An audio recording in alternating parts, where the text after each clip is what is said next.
Hello, everybody. I'm Lukas Kendall. This is my friend and co-host Charlie Vignola, and we're here with our special guest, Jonathan W. Stokes, who is a writer, a director, the author of several book series. He's been on the actual annual blacklist 5 times. Is that right? Yeah. Yeah, that's hard. That is not something you just luck into. And you have multiple scripts that have sold, are in development, or set up at different studios. You're also a musician. You have a band. That's correct. Yeah, that's correct. It's all true. And you're a blogger. You have a website. And I really wanted to talk to you because I discovered on YouTube and on your website you have a video series that is really well done called "Raising the Stakes," and it's about storytelling. And you just put them out in the world for no reason except that you wanted to share something that you were passionate about and that would help writers, which is totally awesome. So how much time did those take and why did you put in all that work? It's very impressive and it was very useful. I liked them. Thank you. Thank you for finding them, for watching them. Yeah, I think I just must have very questionable time management skills. But I think I also come from maybe an internet culture where I used to be really active Wikipedian, which is a terrible use of one's time. But you've got tens of thousands of Wikipedia editors just investing lots of time and energy creating this resource that they'll never profit from. They're just sharing their knowledge with the world. I think I got into that because as a screenwriter, I was constantly using Wikipedia, and I started to feel guilty about it because I interpret most things in life through a lens of guilt. And I thought, are you Catholic? No, Jewish. Oh, you are Jewish. Okay, yeah. But who are these people writing Wikipedia that I as a screenwriter get to benefit from it 17 times a day? I better contribute to that. And then similarly, I started to feel the same way about YouTube, because there's certain things that you can learn on Wikipedia and there's certain things you just can't. So, if I need to figure out how to, I don't know, grout the tile in the bathroom, YouTube's going to be the better solution, not Wikipedia. So I started up a similar sense of how can I give back to YouTube? There's all these people I will never meet sharing their knowledge on YouTube, and I get to be the beneficiary of that and never pay a dollar. So I think that was one motivation. And then another motivation is just that I love story. I love the craft like we all do. And I want to be a part of the conversation and share theories of mine that might be right or might be wrong, but let's talk about it. And maybe we can all continue to evolve and move together in figuring out this crazy craft of writing. Sorry if you can hear my dog grunting. That's all right. Okay. No, that's yeah, Jonathan, when you mentioned Wikipedia, were there any like Wikipedia subjects that didn't have an entry that you kind of created from whole cloth from the beginning? Yeah, there were a lot of composers that I specialized in. Wow. Jetta, that's enough. Come on. Composers, you said? Sorry? Did you say composers? Yeah, composers, certain concepts. I think I wrote the article on ludonarrative dissonance. I wrote the Wikipedia article on aesthetic distance, which is, for screenwriting, but then all sorts of articles that have nothing to do with screenwriting as well. That's which composers? I came from film scores. I used to publish something called Film Score Monthly about. Yeah. Sorry, she's got a lot of energy. It's charming. So I was a big movie score nerd, and that's sort of classical adjacent. So which composers were you interested in? I'm trying to remember which articles I would have written about. I think I might have started or contributed to C.P. Bach, Carl Maria von Weber. I think I started that article. So these are going back several centuries. You weren't a new music. Oh, no, they've got to be dead for at least a century to take interest. Okay. Yeah, I think I created one Wikipedia entry in my entire life. I was I created the entry on Bazooka Joe, the mascot from Bazooka Gum that didn't exist, and I went looking for it on Wikipedia, and there was no such entry, so I created it. And now years later, when I go back and look, it's like, oh, I can still see the DNA of my original entry that's since like grown and over the years. But it's fascinating. I don't know what's still like uncharted territory on Wikipedia, but it is kind of cool. Yeah. It's amazing. And what's Yeah. weird is this will live on far long after we're all gone. You've left a little mark in the internet that will live on forever. Yeah. No, I just totally. remember, I remember seeing somewhere it said, "Never believe what you read on the internet, Abraham Lincoln." Yeah. And did you do all the video editing for your video series yourself? Yeah, I sure did. So that was quite a learning curve. What software did you use? Because that's hard. I mean, that takes Oh a my long God. time. Oh, so long. Just Because you have to rip the embarrassing movies. amount of time. Did you rip the movies from DVDs? From everywhere I could find Yeah. them. So the internet and then DVDs when I figured out how to do that. And I think I'm going to try and be disciplined about doing that going forward so that the quality is better as I'm learning. But Yeah. Final Cut Pro is not intuitive to me at all. And so there's quite a learning curve. Sorry, can you grab her? Sorry about that. We're actually dog sitting, so there's even more animals than normal. Awesome. Thank you. And did you find that helped when you were in post on your film? Having the experience with editing, with sound, and with all those things? It would have had I been pressured enough to start learning Final Cut before I did my movie. Yeah. So no, I had an amazing editor on WILDCAT. And maybe by just being in a dark room alone with him for 6 months working on the edit of WILDCAT, maybe somehow like it got in my head that maybe I could figure out how to use a program like Final Cut Pro. But I started the video series after that, and then have just been struggling to figure out the tools of how on earth editing works. It's this invisible art. You don't notice when it's good. You only notice when it's bad, typically. Yeah. Yeah. But it's magical. I've always found editing, even from college days, when you're taking all these disparate elements and weaving them together, it's kind of cool, the alchemy of how something just comes alive in the editing. And it does help having a musical background.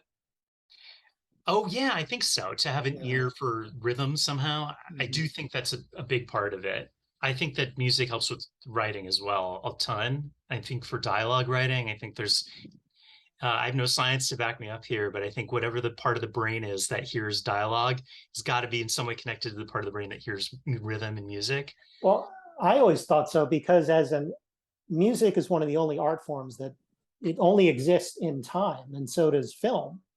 I mean, you can take a snapshot of a frame, but music, you can't look at it. I mean, you can look at the notation, but to experience the art, it happens in time. So it's all about the question and the answer and the rhythm and you really have to, because I was editing soundtrack albums, you have to put yourself in the listener's shoes and get into the listener's ear to think about what the timing is to answer that question.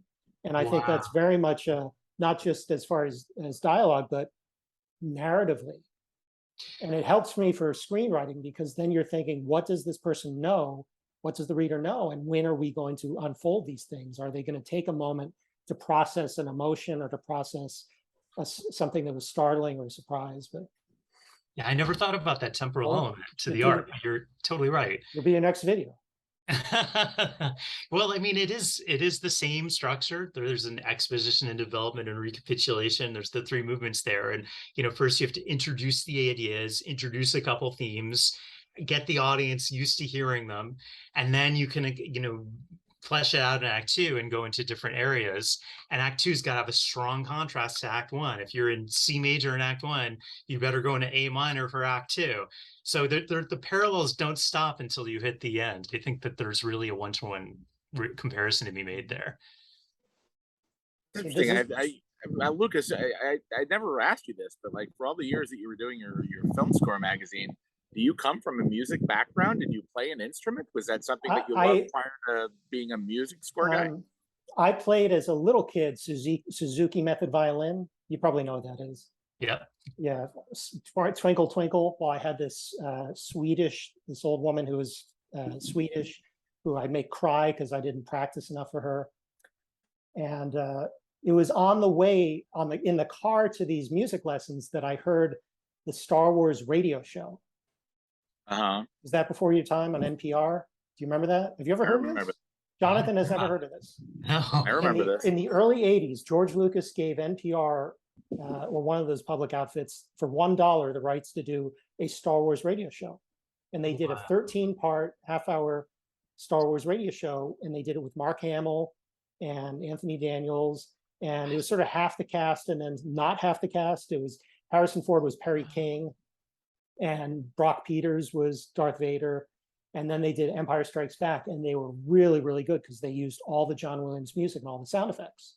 Wow. And it was really, really good. So I loved film music because of the sweep and grandeur of the John Williams music in the car on the way to my violin lessons. And then in grade school, I thought, I'm going to be a gender iconoclast and play flute. And no one will ever pick on me. And the bullies were like, let's get him. And I mean, it was actually a great strategy because one, the thing is tiny, and two, you sit with the prettiest girls.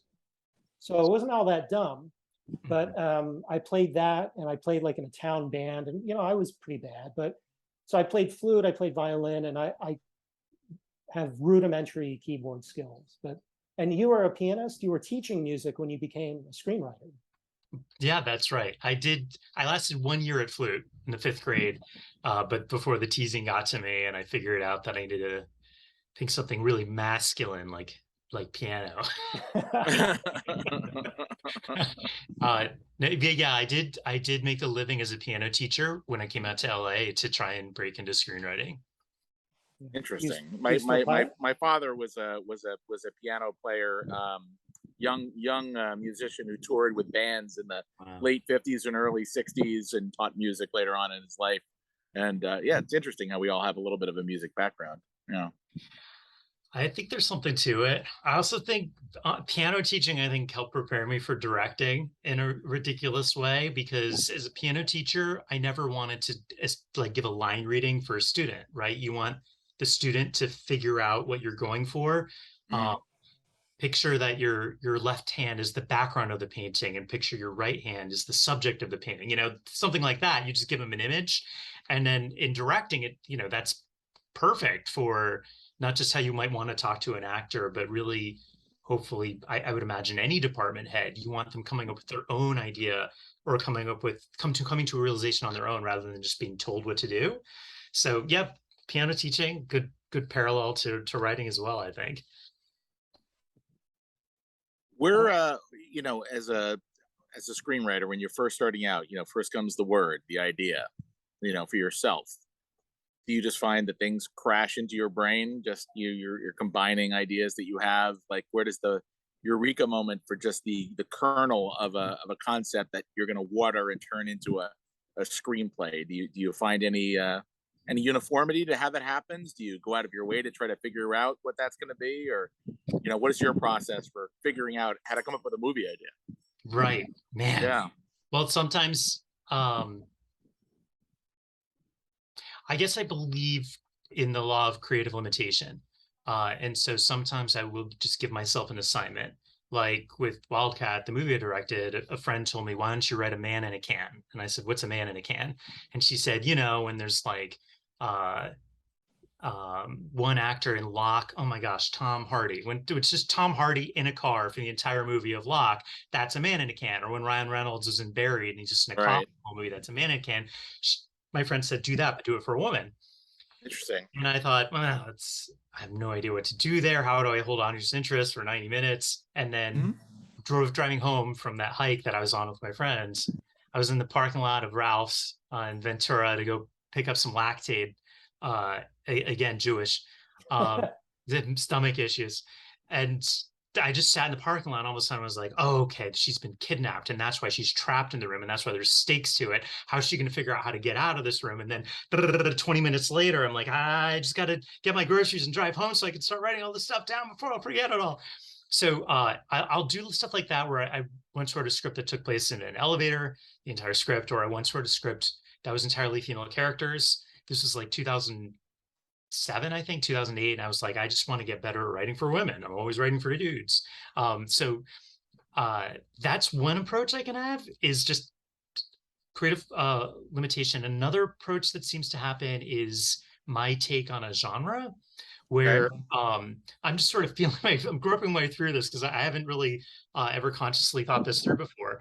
But Murder in the White House is a script that I sold to Paramount a year or two ago. And I just sort of realized one day that I'm part British. I love all things British murder mystery. I grew up on that stuff. Parents watch Masterpiece Theater every Friday. So I love the genre where there's, a rich old guy who gets murdered in a mansion, and then everyone's stuck in the mansion for some reason, has to figure it out that night while the thunder's crackling outside. I'll watch whatever that movie is all day long. Right. So I just thought to myself, well, okay, who's the most important rich guy that I can think of and the biggest mansion I can think of? And I thought, well, what if the president got murdered in the White House? And then because of the protocols of the White House, you shut down the White House, and everyone who's at that state dinner gets sent down to the bunker below the White House, and no one's allowed to leave until we figure out what happened there. And the head of Secret Service is the one who's going to have to be the Sherlock Holmes and figure this thing out. So I'm just taking the existing genre and then putting my own twist on it. It's still working with what you just said, creative limitations, right? Which is you basically have a location, which is the White House, a group of characters, and you're kind of almost in real time kind of doing this sort of murder mystery. So it's another example of extending that philosophy. Yeah, interesting. Once you have guardrails, it's so freeing, I find. Yeah. There's a few, you can't play a game until there's a couple of rules. I mean, that's story structure for you. Another example I can give you really quick, not to beat a dead horse, but there's a script I wrote called Blood Mountain, which took place in Afghanistan, where a U.S. Army soldier has to bring in like a bin Laden type guy who has a bounty on his head. And that idea was just, I wanted to write a Western, but I wanted to write the subgenre of Western, which is the marshal has to bring in the fugitive. So like 310 to Yuma or something. Yeah, exactly. Yeah. So I was thinking like, well, okay, what are some really high stakes, what Wild West desert areas? And I thought, well, Afghanistan at the time, in a classic cowboys and Indians movie, I know can't say Indians anymore, but the classic genre. What's my version of that? Well, the tribal territories over the border in Pakistan are as lawless as any part of planet Earth. So using those tribes and the tribal territories, having all these different factions of Pashtuns coming after this U.S. Army soldier, this was like, oh, okay, well, this is a really high stakes way to do 310 to Yuma. Yeah, that's great. That's great. So one of my favorites is Midnight Run, and Midnight Run is a comedy version of that. But it's a guy getting, a fugitive from point A to point B, and everybody's trying to stop them along the way. And that's a comedy, but it works if it's the Gauntlet. It works if it works in a bunch of different genre capacities, and that was a clever way. I think you came up with another way of like, how do you put your spin on a genre? Take an existing sort of structure and put either a gender spin or a location spin, on that idea. I remember, the movie Assault on Precinct 13, right? Which was basically a John Carpenter remake of Rio Bravo. Okay. It's a police station. It's closing down. There's a skeleton crew. There's a prisoner inside there, and they're being attacked, and there's a cop in there as well. So it's a limited location, limited characters, high stakes. They're trying to survive till sun up, that kind of situation. Mm-hmm. And I remember going like, gee, what would be kind of cool is to do that, but with an embassy, like Assault on Embassy 13 in some country, where essentially there's just been a coup and there's an American in there and there's a skeleton crew, and everything is falling apart around them. They just have to make it till dawn when a rescue team is coming in there. But for the next 2 or 3 hours, it is like all bets are off. And there was kind of a movie that got made with Owen Wilson called No Escape that was sort of kind of in the vein of that. But, that's an example of how you come up with kind of a clever, interesting, original movie idea. You're kind of remixing, a couple of different ideas to come up with a new configuration. So that's really cool. Look, I'd love to be the guy who comes up with a new genre, but it hasn't happened so far. I mean, can you imagine the first person to think of like, oh, no one's made a spy movie before, like just inventing a new genre? But until that day happens, just use existing genres and find a way to have fun with them. The funny thing often that is the things that we do think were groundbreaking and original, like they were just ripoffs. Which was just like the Matrix. Everybody now, it's like that is so formative. But I remember it's like, what? It's just Tron. It's like Tron with kung fu. Can I tell you a really embarrassing story about the Matrix? Please. I read it as a spec. It had come in when I was working at Bruckheimer. This was in the like mid to late 90s, and it came in as a spec. No pitch deck, no production art, no directors like telling you their vision for what the movie was going to be, just the script. I hated it. Like I read it and I was just like, this is just a Terminator ripoff. This is awful. This is, the machines have taken over the world and they've killed all the people. And there's like a guy who's fighting back against the machines. It's the future story of the Terminator. Instead of being set in 1984 or 85, this is the future version of the Terminator. And, I couldn't have possibly known what they were going to do visually and with art direction and all Will that Smith kind of stuff. Did you see that Will Smith video? Yeah. Oh, no. Before he was infamous.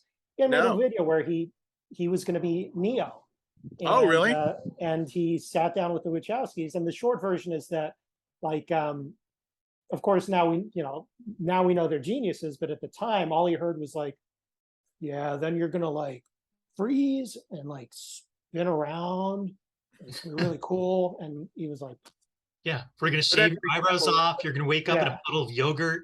Yeah. Yeah. But that's an example of like the whole is more than the sum of its parts, right? I mean, sometimes it's hard to tell from just the script. But like Star Trek looks like Forbidden Planet. Star Wars was because George couldn't get the rights to Buck Rogers or whatever.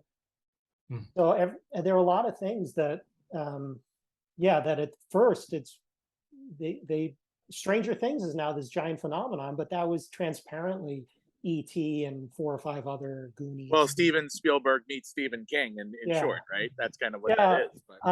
But no, what you were saying about our friend Nick Meyer likes to say art thrives on restriction.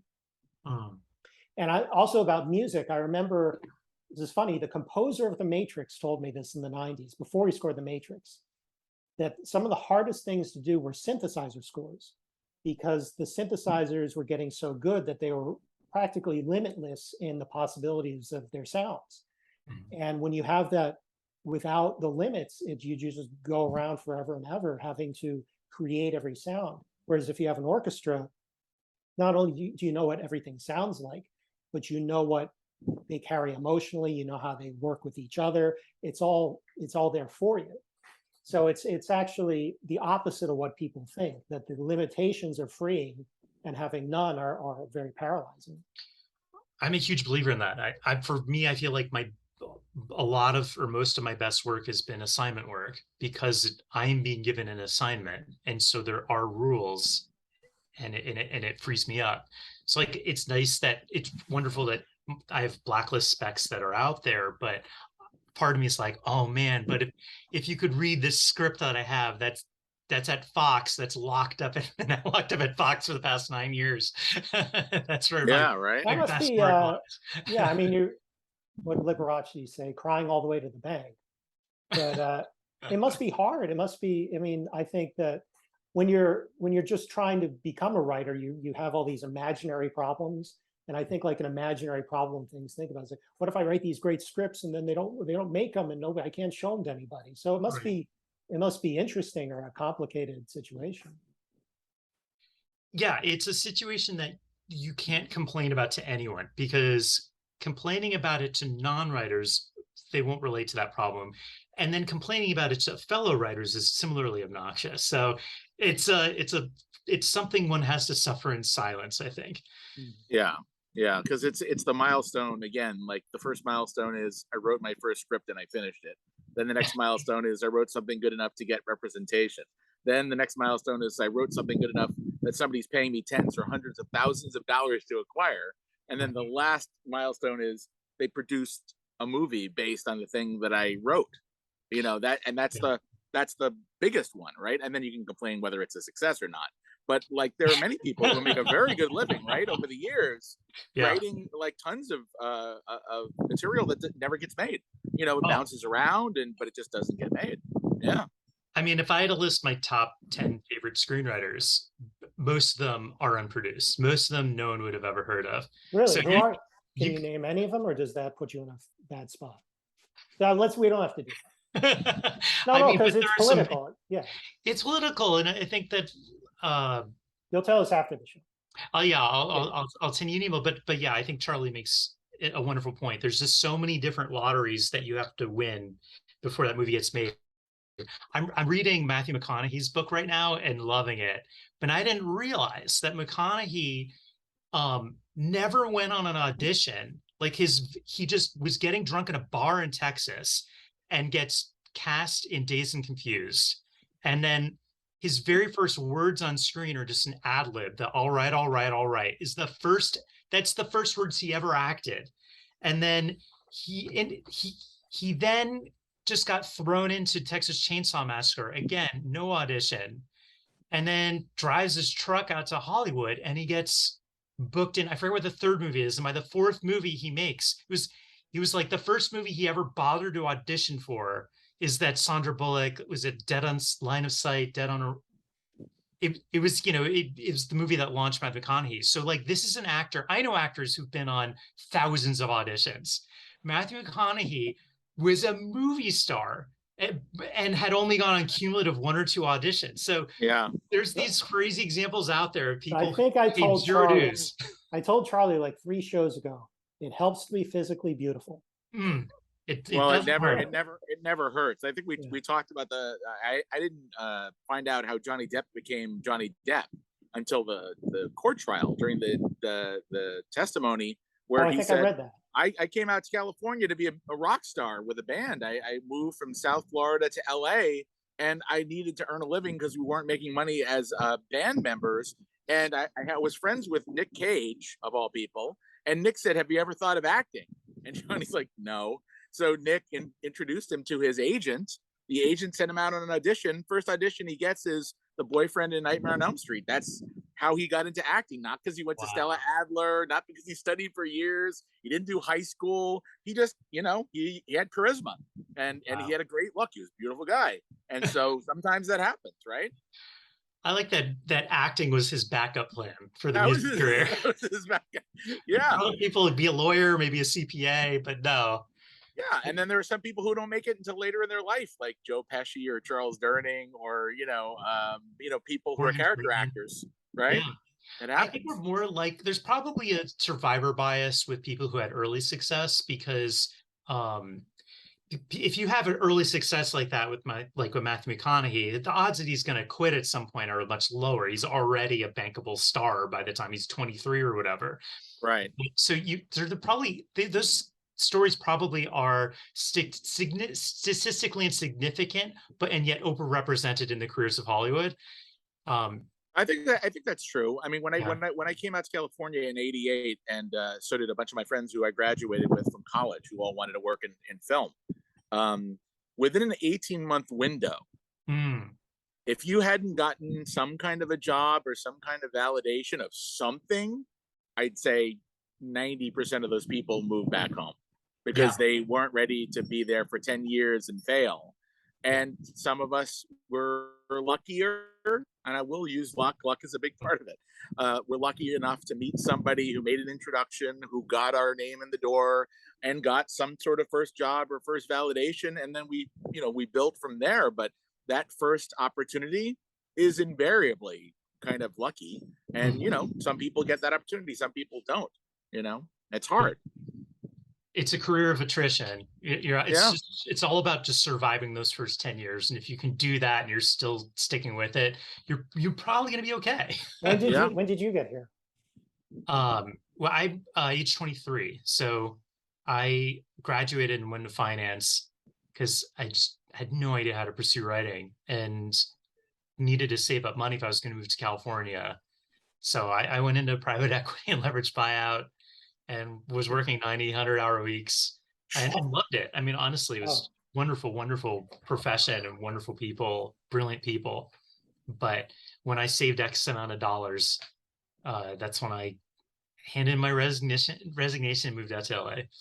God, finance, music, videos, screenwriting, directing. Is there nothing this man Cannot do. No, master of none. A high capacity brain. Yeah. Not at No, all. but it is true. I mean, Charlie and I, well, I have, at least because I've been a struggling screenwriter, like I have entered some contests and I've dealt with the Blacklist website. I'm really not a fan of it. It's a whole hope industry. And I finally realized that you're paying them not to make you, you're paying them to make you feel better, not write better. And no, I think it's true though, because most people can't and won't write better. And the way they get more customers, the profit motive corrupts it. That's why I was so impressed by your videos, because you just made those for fun. And we're doing this show for fun. But there's just so much to be said, just for some people have a lot of talent, and not only the talent to do the work, but the talent to present themselves socially, the talent to respond to emails and in prompt ways, and to just be likable people. When I used to do these, another tangent, but I used to do these soundtrack CDs. So those are some posters on the wall from when I did several hundred film score albums. I would have to get the rights from the movie studios. And at the time, there were 6 movie studios. Now it's like down to 4, but there were 6. And so there were only 6 business affairs offices that dealt with the music, where you could say, hey, I'll give you $3,000 to do a Logan's Run CD. And most of the people at any given time were like, we don't do that, goodbye, because they don't even want to do the paperwork, because that's such a trivial amount of money. But I found one guy at Warner Brothers who was like, oh, that sounds cool. Yeah, I'll do that. There were just people who it was in their personality to be helpful. And when they would look at everything, but it was always about a certain joy in doing good work, and like a work ethic to be responsive and to be helpful. And just because they liked it. And I was like, what are you getting out of it, dude? And then I realized, oh, it actually makes this person feel better to be doing good work a lot. And I think that and I've always felt that way. I'm not saying I've been the most pleasant person that everybody, has dealt with, but I always try to get back to people. I always try to be helpful. And so many people just aren't. And that's sort of one of the shocking rude awakenings I've had, as I was briefly represented a few years ago, left, tried to get a new representative.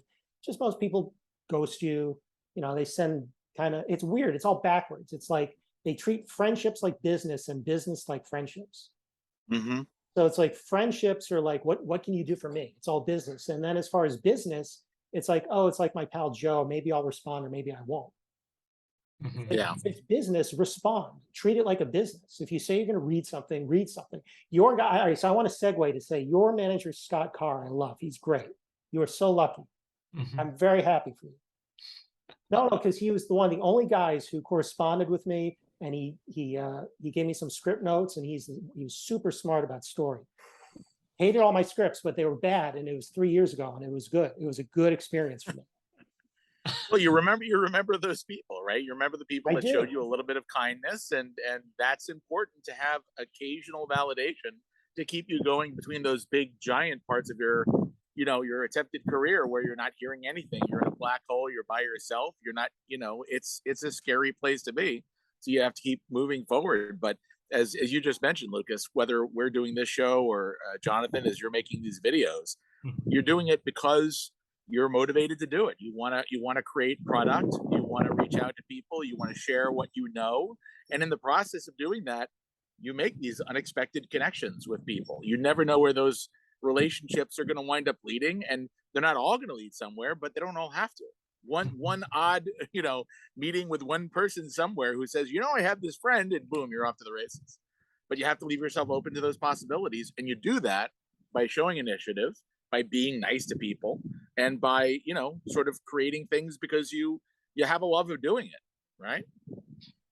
I couldn't agree more. Virtue is its own reward. You can't go pursuing virtue for to get your name in the paper. Then it's not virtuous anymore. And right. It's just Campbell, man. Follow your bliss.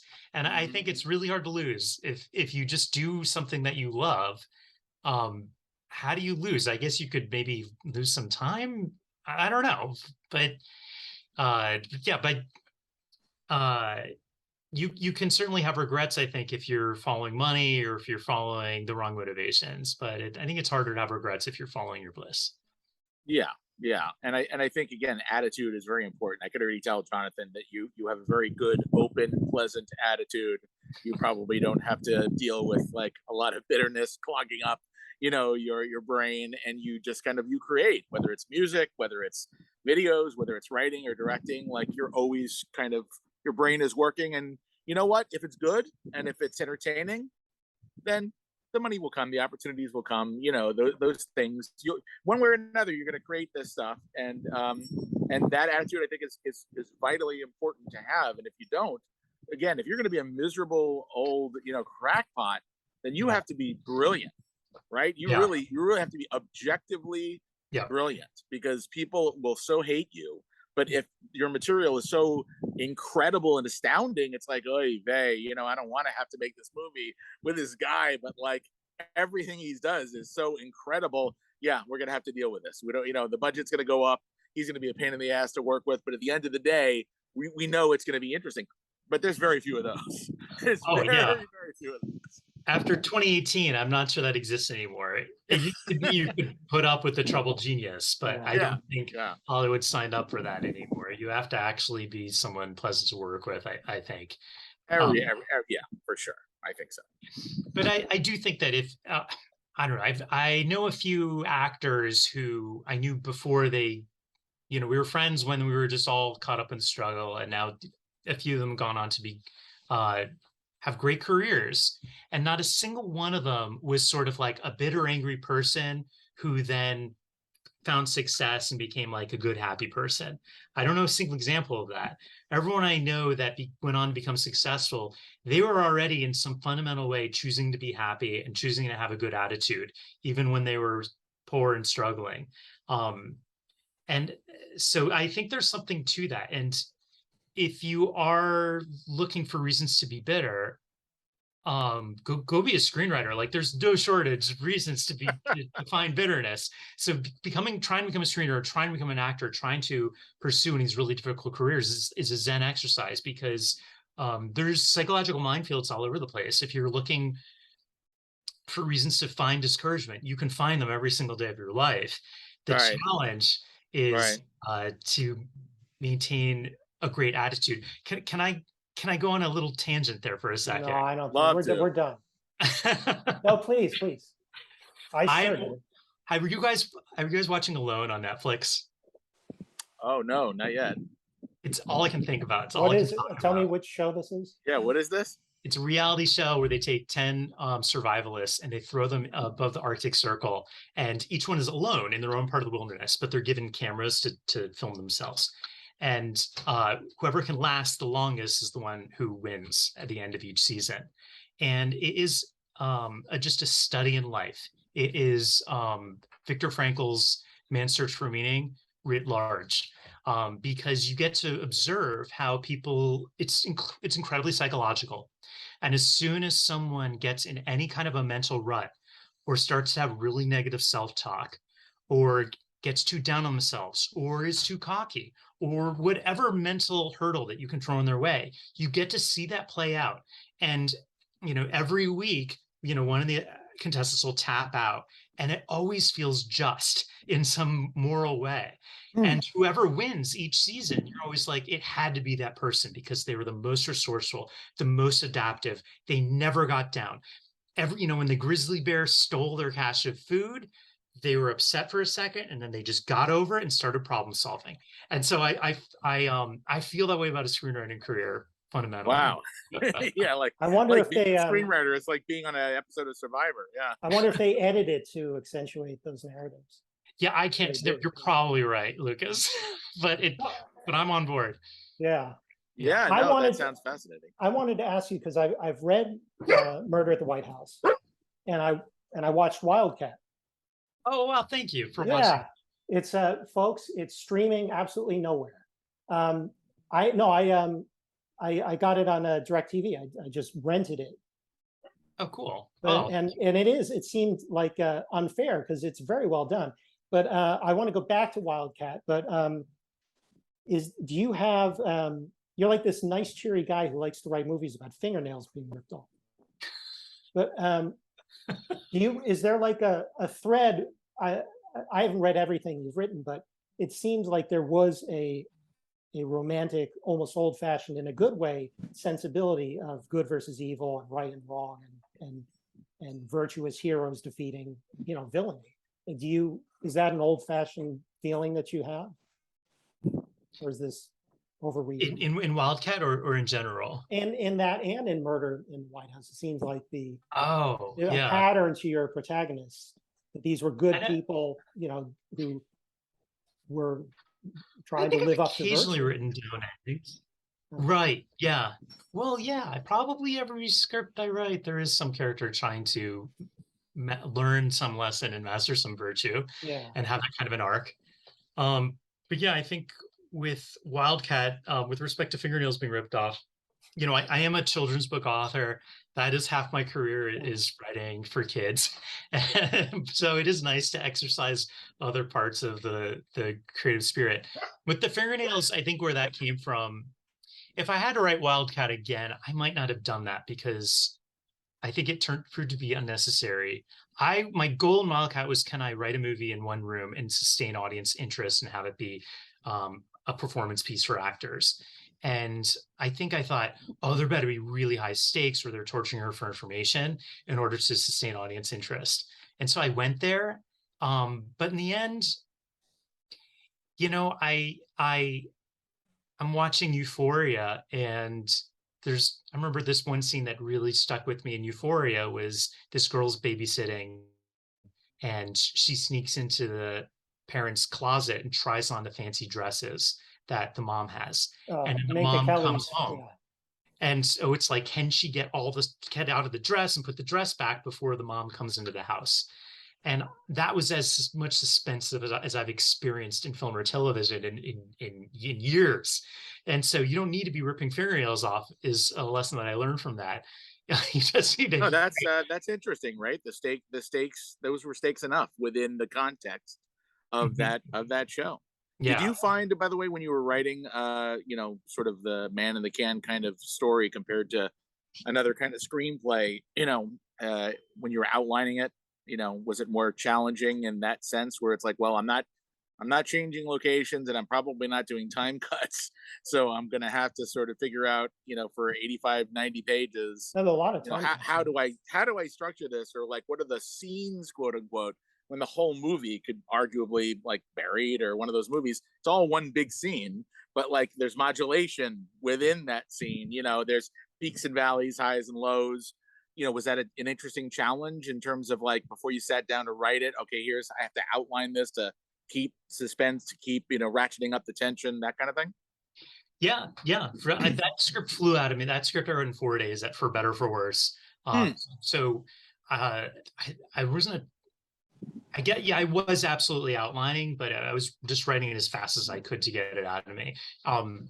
But yeah, there were great challenges to try and figure out, how do you make it feel like there's an act one break when you're still in the same room? And so it was a really fun challenge for the cinematographer and I to, how do we light this so that each scene has a completely different mood? This is a good challenge for the sound designer, like what's going on in the background noise, where we can create different emotional, just make it feel like these scenes are completely different, even though we're still in the same room. Where can we take the camera this time to make this scene feel fresh, and how we block it out? So yeah, super fun challenges to be had. It was very well done. You have the suspense of, well, I don't think they're just going to torture her and kill her. So I think she's going to do something heroic, and I just have no idea how, because everything's stacked against her. And the way she finally prevails is very, very smart and very earned. And your actress, she's great. Charlie, have you seen Georgina Campbell? No, I don't think so. Have you seen the Black Mirror episode where they go on a virtual, what's that episode called? Oh my God. You know which one? There's a great Black Mirror episode that she's the star of, where I've seen them all. So which episode was this? It's the old woman who goes into the virtual reality world where she catches up with her. Is it a lesbian girlfriend? San Junipero. Yes. San Junipero, yeah. Yes. The lead girl, not Yeah, the love no, the interest. lead. Okay, She's I know English. her. Yeah, no, She sure. does a great American accent. That must have been a Yeah, relief. yeah. Yeah, that was a roll of the dice. She'd never done an American part. She'd Really? never done a movie. Yeah. Because But have you seen the Twitter video that some comedian woman did where it's British actors in American dramas? And no. it's so funny. I'll send you the link, and it's like, he's going to die. There Yeah. isn't anything you can do about Yeah. That's The British actors are much better at American accents than vice versa. When I found out that Tom Holland Spider-Man was really a Brit, I was like definitely blown away because he does such a great, an American accent. So yeah. mhm, it. mhm. She's great, and she must have been very fun to work with. Just Oh, because she's so good. she's so tremendous. There were, there are those days when you need to get 11 takes to try and get, because the camera has to dolly like this. And so we make the poor actor have to do it 11 times in a row. And she would just be in tears 11 takes in a row, like it was nothing. Wow. And she had just such command of her instrument. It was preposterous.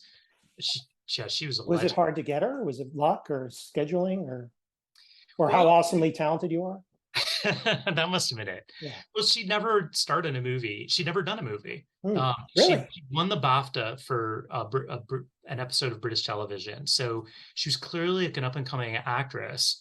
But when I saw her for 10 seconds of this show called Murdered by My Boyfriend or something like that, it was just so clear, like, I have to get her and only her. And we're this tiny production, shooting in one room in Burbank. We don't have a lot of money to throw around, but the producer was so cool about like, oh, really, Stokes, you have to we have to fly in an actress from England. We have to pay for plane tickets, and then we have to put her up somewhere for a month, and have like an Uber driver or someone to take her where she needs to go and pay for all her meals. And she was half the budget of the movie, even though she's not Meryl Streep, but I'm just saying, like, that was a huge expenditure on a small independent movie.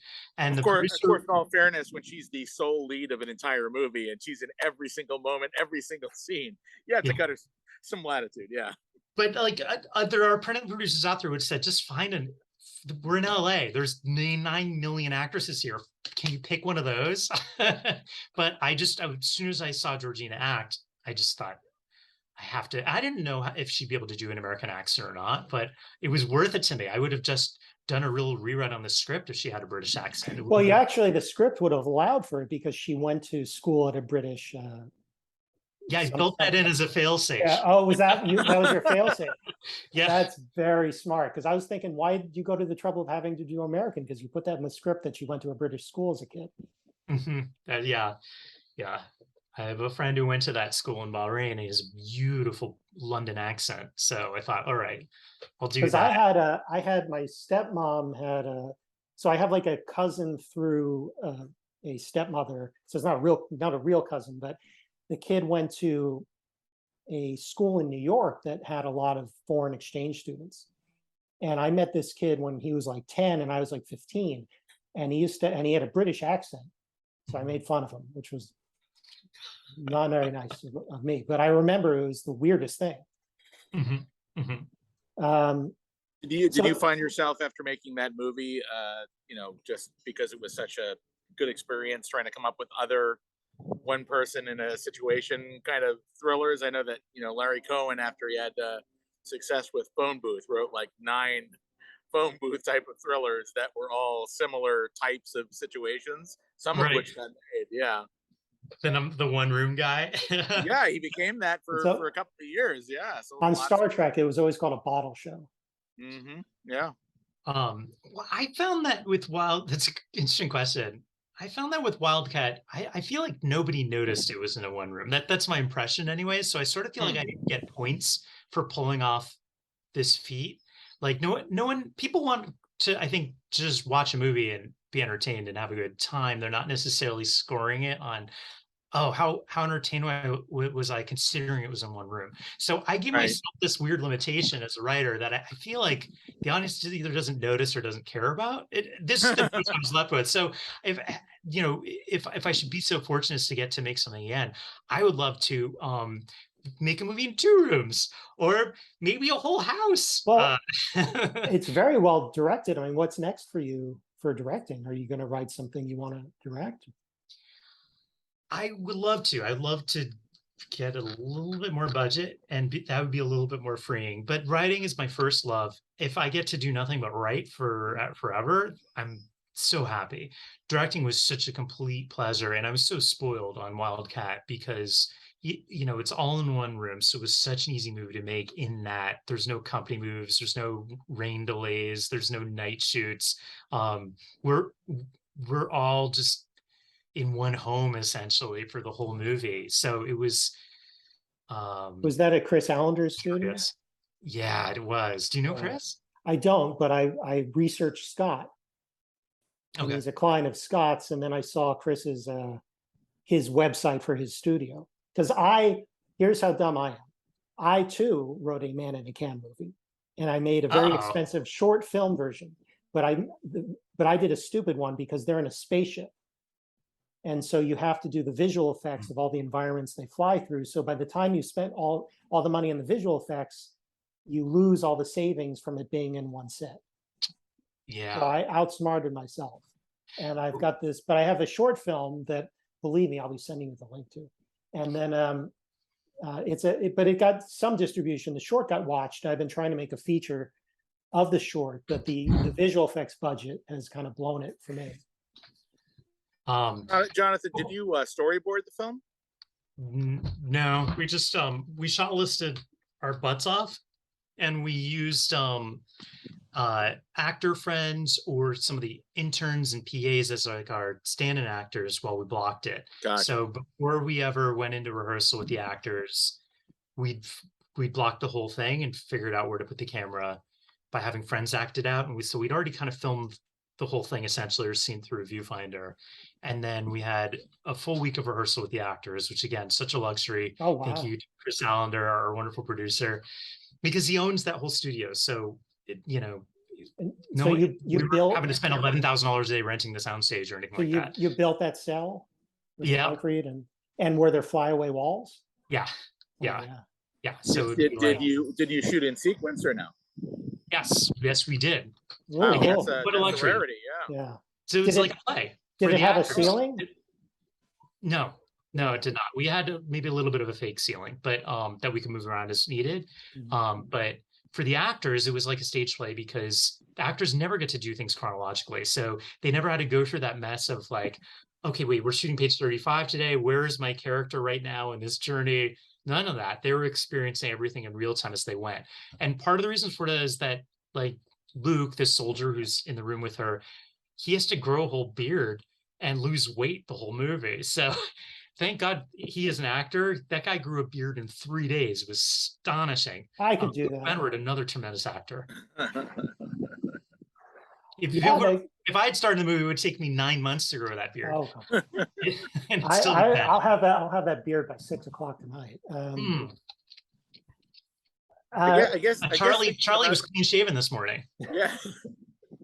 I was gonna say your analogy of like it's like a play is interesting when it comes to those kinds of films, because it is a play, right? It's a 1 or 2 person play in one location, you know, where you're not really doing a bunch of time cuts. It's one way to think about how to create and structure and develop a story like that, because it would work as a stage play. And there are 10-minute takes, you know, in that movie.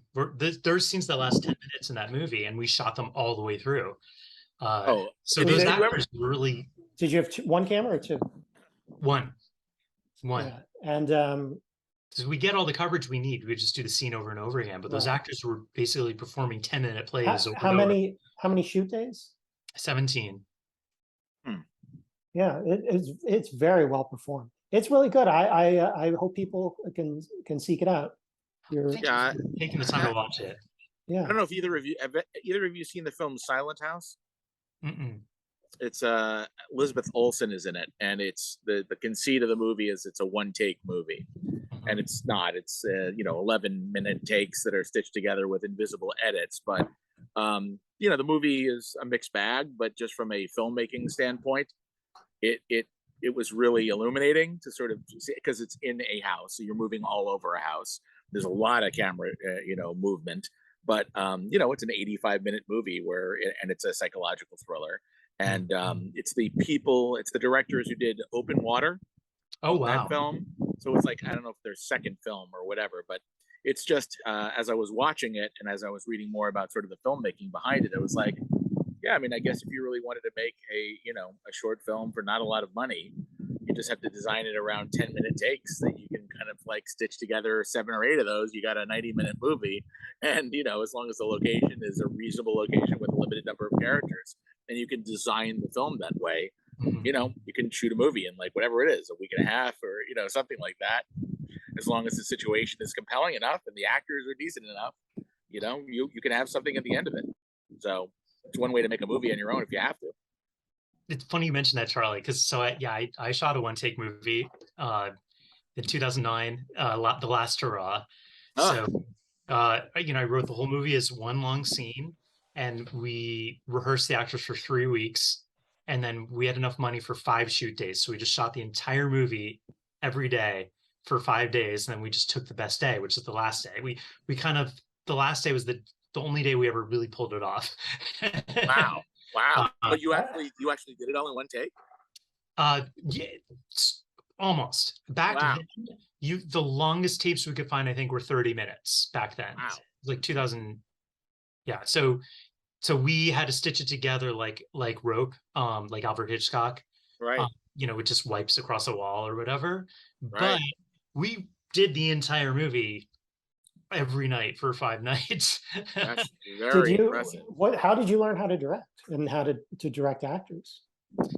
Well, I guess starting in high school. I mean, I used to, make movies in middle school, like we all did, right, with the Super 8, and then in high school, I don't know, I had a cool high school in certain ways where you could write plays, and if they were accepted, they would put up the play, and you get to cast it and direct.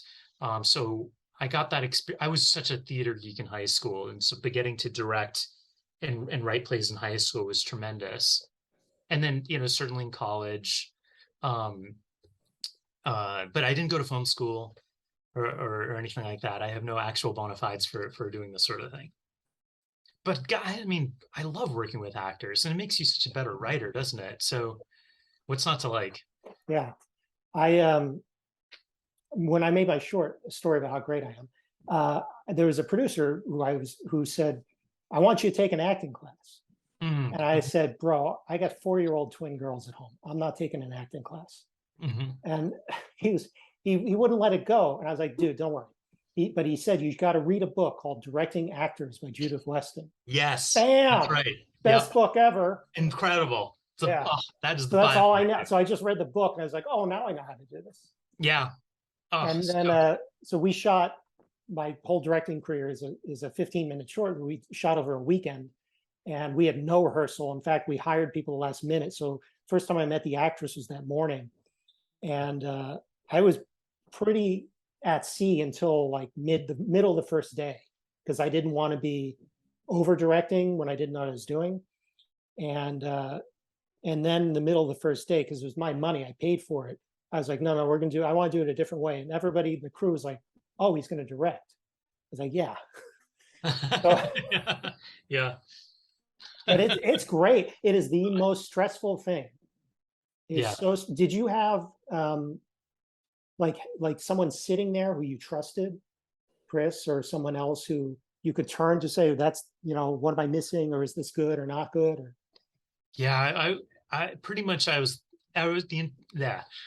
pretty much everyone on that set was more experienced than I was. So I surrounded by people who I could trust. You feel like the guest conductor. Yeah, but in a good way. Like I felt it would have been terrifying if I was the most experienced person on the set. But yeah, I think for me, it's all about rehearsal. And I believe that the more you sweat and practice, the less you bleed in war. So going in for WILDCAT, my whole philosophy was, if I just kill myself in pre-production, then hopefully it'll be smoother sailing when we're actually in production. Because I've heard stories about like, is it David Cronin? Oh my God, who did History of Violence? Cronenberg. Cronenberg, thank you. I just had a brain fart there. He'll just show up on set with no plan and just feel it intuitively. And he could do that because he's David Cronenberg. I would, first of all, I'm incapable of that. I'm not that clever. But second of all, there's so many things that can already go wrong when you're in production and money's being spent and there's 50 people sitting there. Sure. I don't want actors to have to figure out what their motivation is on the day when there's all that pressure. I don't have to figure out which shot I'm going to do on the day when I haven't slept because we're actually in production. So we just tried to solve every possible problem we could think of in pre-production. So we did every single lighting test. Like I said, we blocked the whole movie. We'd essentially shot the whole movie as a test.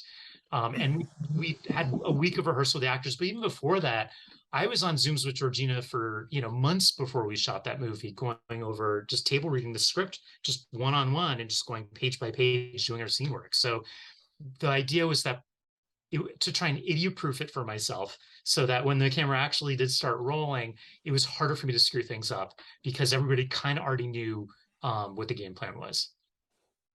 So you're saying you like a lot of preparation. Yes. Yeah.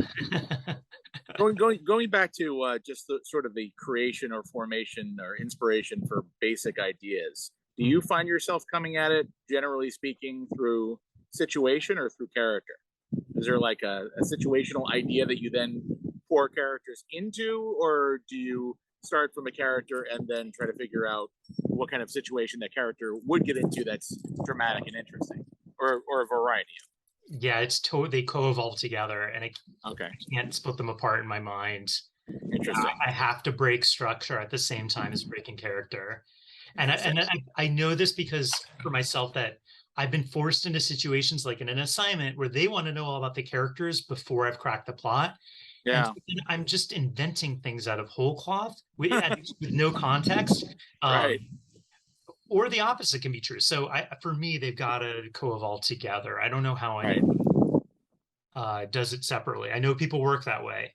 I have no idea how people write character bios. No idea. Because to me, it's like, well, he's an Ivy League graduate. And then, no, wait a minute, I'm halfway through. This works well if he's totally self-taught. It's just, it's because it's all fluid. It's all the concept and the theme and it's the math puzzle. You're solving a math puzzle. And the only thing that really this is what I learned. The only thing that really matters is truthful human behavior. Yes. Yes. My friend. All right. That's the most important thing. That's the guiding It's like light. the only thing. And that's because I spent a lot of time writing my own terrible scripts but reading a lot of other people's scripts. And I'd be like, I was like, God, I hate reading this. And then I was like, oh, the guy he read mine, so I should read his. And I was like, God, I just hate this. And I was like, why do I hate this? And I finally realized because every single person is fake. So not only is it not fun because you're not getting any emotional release because it's not engaging, but you're constantly having to go, oh, that person just got angry. Oh, I guess this is a world where that human being got angry for no reason. And then that other person is now hiding something for no reason. So it takes so much mental energy to track all these fake people that you have no idea where anything is going. So it's just, so every page is like the first page. Yeah. And it's exhausting. It is truly exhausting. This is why everybody hates reading scripts from people who are really good at it. Yeah. So it made me a much better writer. And your manager's script notes were so smart and not sugar-coated at all. Yeah. Do you how closely do you develop with him? Do you totally depends. Yeah, from project to project. But yeah, I do just want to just underscore everything you just said, Lucas, about truth. I think that truth is our whole goal. Whether you're an engineer, the best engineer is going to have the best understanding of reality. Or whether you're a painter, whether you're a composer, whatever your pursuit is in this life, truth is what you should be after. And I was a huge part of what I think of as my writing education was doing improv, actually. Particularly when I got to LA, I was doing a ton of improv at Second City and IO. And truth and comedy is the mantra there. Right. And, if you're reaching for a joke, it's never going to be as good as an honest Like, what would your character honestly say? That's where the funniest stuff is going to come from. And another huge principle in improv was this idea of discovery versus invention, which I think you were also just alluding to, uh, uh, which is that if you're trying to just come up with a character bio in isolation, just in a vacuum, you're inventing. You're no different than the improviser who's up on stage trying to think of a punchline. It's such hard work and it's never going to be that good. Versus discovery is just being in the moment, responding truthfully to what your scene partner just said, saying what an honest human being would say, and then that turns out to be funnier than anything your conscious mind could have come up with. Improvisers have like a religious dedication to this idea that your subconscious is way smarter than your conscious mind will ever be. Right. And that's my mantra, for better, for worse. And that's where I'm always trying to get when I'm writing, is just to kick out my inner editor and just get that frontal lobe out of there and just trust my instincts, and whatever bubbles up out of my mind, even if it makes no sense to me at the time, I yes and it and just see where it leads me. And so yeah, that's why I strongly believe develop character and plot at the same time so you can make discoveries. If the character isn't speaking, I'm working on something today that's really, really, really hard. I'm on page 70 of my outline on a script that I'm writing right now. Sorry, and page 70 of your outline? Yes. Wow. And that's a long outline. Wow. And I haven't cracked the bad guy yet. So I've just, it's like bad guys here, bad guys here, bad guy needs to do this here. I have no idea the bad guy's personality yet. I have no idea really the bad guy's motivation. But I don't want to force it because I know that it hasn't revealed itself to me for a reason. And if I just trust that it's in there and it's in my subconscious mind. I truly don't want to give you advice, but I did read something maybe from Craig Mazin about like how Pixar does it, where the bad guy is like if the good guy just went too far. So there's something similar about them, but the bad guy just doesn't have the moral restriction, doesn't have the humanity. So the bad guy's like, of course, I'll use the force on everything, even to choke that guy. Raiders of the Lost Ark, yeah. I mean, that's definitely the difference between Indiana Jones and Belloc, is Belloc will go a step beyond where, Yeah, he'll make a deal with the Nazis. What's also interesting, Jonathan, about what you're saying is finding the truth. Even finding the truth is sort of an objective thing, right? I mean, my version of truth when it comes to figuring out how my characters would behave versus Lucas versus yours will be a little different, and that is part of what makes our voice and what makes our style. Because not everybody reacts the same way, and in fact, sometimes how a character reacts or doesn't tells you everything about that character, right? I mean, if some horrible thing happens in front of just a generic character, and the character like has a nervous breakdown, versus a character who looks at it and then looks away like, well, it didn't even faze that person. Okay, well, that person must be a hitman, or that person must be a cop, or that person must be a soldier or something. But the civilian just saw that and said, "Wow," that kind of thing. So, all that is going to change depending on what you bring to the table, what you find frightening or delightful, or what makes you fall in love with somebody. It's your personal interpretation of the world. And yeah. God, it's so true. Yeah. Yeah. I think, you were talking earlier about this, the history of film, and like, what was the evolution from Buck Rogers to Star Wars, to whatever the next thing is. And I think like, what was the difference between early gangster movies in the 1930s to what The Godfather did in 71? And I think that moral arc of the history of film is this arc toward truth.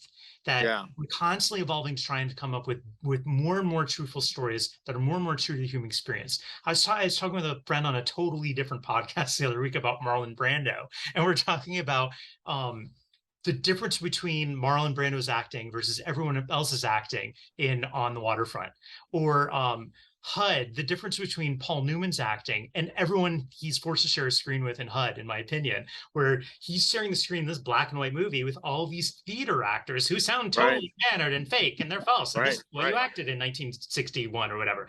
And then Paul Newman is just doing some Stellar Adler stuff that nobody's ever seen before, and it's so much more real. And I think that arc towards truth 20, 30 years ago, our heroes in movies were Rambo 5 or whatever, Rambo 3, where, like you said, they're shooting people and they're not having any emotional reactions. Now, when we depict a soldier in a movie, it's nothing but PTSD. Um, Right, right. Rambo 1 portrayed that, but so my example isn't perfect. But yeah, that constant evolution towards greater and greater truth for Yeah. acting, for writing, for filmmaking. You know Well, who I think my hero is Tony Gilroy for the Bourne movies. Oh, yeah. Yeah. yeah, and what you were just saying about the arc of movies during the late '60s, early '70s, right? That Easy Riders, Raging Bulls era of filmmaking Yep. was when all those filmmakers sort of took all of these genres that were kind of ossified and fossilized and shook them up Yeah. and deconstructed all these genres, whether it's westerns or gangster movies or rom-coms or all those things. And I think what they injected into those films was their own sense of truth and reality. Obviously Cassavetes is at one end of the spectrum in terms of reality and truth, but on some of those films, like you were saying, The Godfather, it's like, well, they're gangsters, but they're people, and they have wives and they have children and they have their brothers, and they're dealing with that kind of stuff. And then you get to The Sopranos, same thing, which is like he's a mob boss that's going to see a shrink because he's having a nervous breakdown, and he doesn't know why he's having a nervous breakdown, but he's doing it in a way that seems relatable and authentic because he's got children and he's got a wife, and at the same time he's got another, like, a work family where murder is kind of one of the things they kind of do. And how all that feels authentic. It's the way that Breaking Bad, all these sort of like modern television programs that are so complex and interesting work. When I first started watching Ozark, and those characters, what are they doing to themselves and to their kids? And it's so crazy, but at the same time, they are a family. They're trying to find a way to make this all work, even though the circumstances they're in are just over the top. And the more you can make that feel at least tethered to reality, like semi credible, the more impactful watching it is going to be, unless you're watching a pure fantasy, in which case, like, all the rules are off. But even in fantasy, right, you still have to feel like the characters, even if they're going after something like slaying a dragon, it has to be relatable. Like, well, can I do this? I don't know if I can do this. I don't know if I'm going It's funny. get there. Yeah, I wanted to ask, because I agree with you that we get better audience engagement when we take these genres and we make them feel more real and truthful, but they can't be so real that there's no cinematic fun, because like real fighting, everybody would just break their hands and be in the hospital. So the Marvel movies are so interesting to me because of the way that they have all the characters are acting like grown-up versions of 10-year-old kids, especially boys. And the way they make it relatable is by having all the jokes and all the nervousness and all the banter. And it's the weirdest thing, because the visual effects are so unreal and they're so cartoony, but there's something to the behavior that it feels like if you really were a kid and that you were put in this insane situation, these are the types of like ridiculous self-conscious things you would say. And it really connects to the whole world. And I think that's really the genius that Kevin Feige had. Yeah, there's a bit of a reverence to the Marvel movies that the characters almost are self-referential about the fact that they're superheroes and live in a world where there are aliens and gods, and it's Tuesday, and New York was just destroyed, and we have to still get through the day and worry about how we're going to deal with other things like a relationship or a loss or death. A lot of the Marvel movies I've noticed lately do a very good job with their villains, in the sense that the villains have a very human reason for what they're doing and why they're doing it, right? It could be for a loved one, or mostly it's for some sort of loved one. So you look at what they're doing and you're like, I get it. From their point of view, they're the hero, they're the protagonist. In the very first Thor movie, I don't know if you remember the story, but in the very first Thor movie, you're watching what Loki is doing, and you're like, he's totally right. everything he's doing in that movie is completely 100% right. He's the villain, he's the antagonist. But if you look at his motivations, if you look how he's behaving, if you look what he's actually accomplishing, he's you can't argue with what he's doing.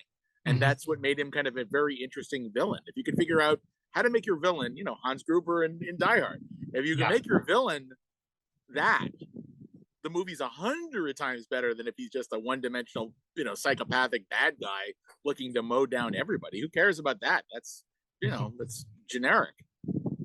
Yeah. It's one of the hardest things in the world is come up with a grounded, believable bad guy motivation. But Hans Gruber's a perfect example. He just wants to make 6% while being on the beach. That's right. Yeah, I mean, you know, because Lucas, you know, in your scripts, you have antagonists too, and your whole philosophy of like trying to make people humans and have normal human reactions, like, you know, even your villains in your scripts are very grounded and human, and I think that's what kind of makes them relatable, identifiable, and connectable. You know. Thanks, Charlie. What a great co-host. Oh, sure. You know me. You know me. But thank you. I appreciate it. Thank you. Yeah. Well, no, I think we'll all try. For me, I feel silly that it took me like 15 to 20 years of having some good instincts, but not having the craft to execute them. I was trying to deconstruct things too much. Didn't have the focus. I just didn't know what I was doing. And it just took a long, long time for me, at least, to get up to the level of being unemployed and starving.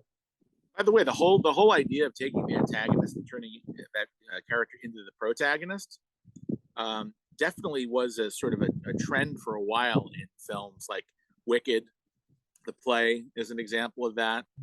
There was a script called Nottingham where, you know, Robin Hood was the bad guy, but the sheriff of Nottingham was the good guy.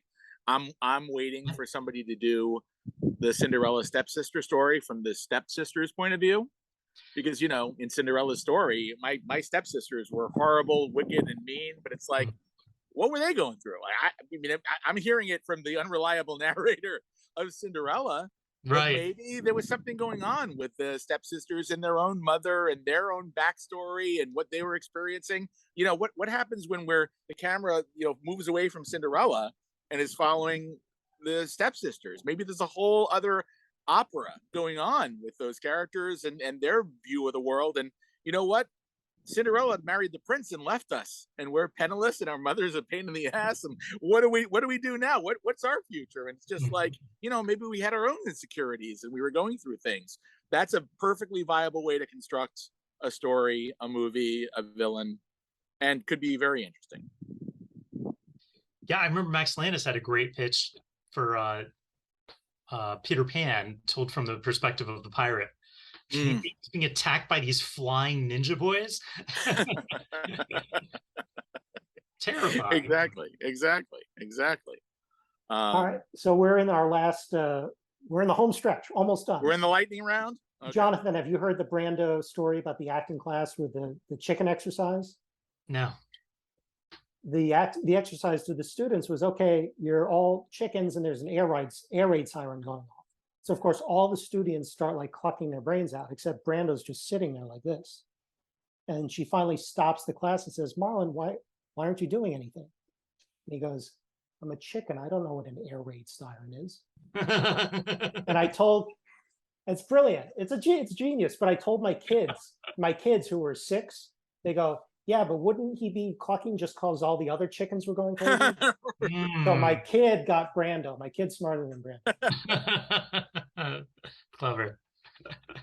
I wanted to tell you one last thing. I'm from Martha's Vineyard, and so when believe me, we're really reformed in our temple. But I did a little bit of I had a bar mitzvah, and I did get a little bit of religious training, and I do think like I got like morality just from that amount of, okay, this is our culture and this is what we're going to do. Did you get that from Hebrew school or some of your background that way? Yeah, I went to a cool temple that made a big point of we had to go attend a Catholic service. They somehow found a mosque somewhere in Connecticut. We went to Protestant services, and they made a really big point about teaching us a little bit about the Bhagavad Gita, and they really went all out to be like, hey, there's a whole bunch of religions and they all have cool stuff to say. So yeah, I think in that sense that maybe provided some interesting grounding there. Yeah. I went to my math teacher died. And he was an Italian immigrant. He was a great, great math teacher, and he drowned. There was an accident. He got swept out to sea. And I went to the funeral. And because they were all Italian, it was like really Roman Catholic. And I remember my mom said, okay, they're going to get to a point where they're all going to kneel and just sit there because Jews don't kneel. And they did. And I just sat there, and it was just very interesting, the different customs. But I always remember that. And I used that in a script once: Jews don't kneel. The name of your autobiography. It's my autobiography. My first impression of the Catholic Mass, they pumped us up for it. Like, oh, there's all this pageantry, there's capes and gowns and altar boys and smoke and incense. It's going to be amazing. And that Catholic Mass was like 3.5 hours long. It's interminable. Don't tell me about it. Oh, I grew up with that. Are you kidding? Charlie's As a little kid dragged by my parents on Long Island to go to a 3-hour Latin Mass. It was really, really, really rough. Have you ever seen Rickles where he goes, they got nice costumes? They do have that. Yeah.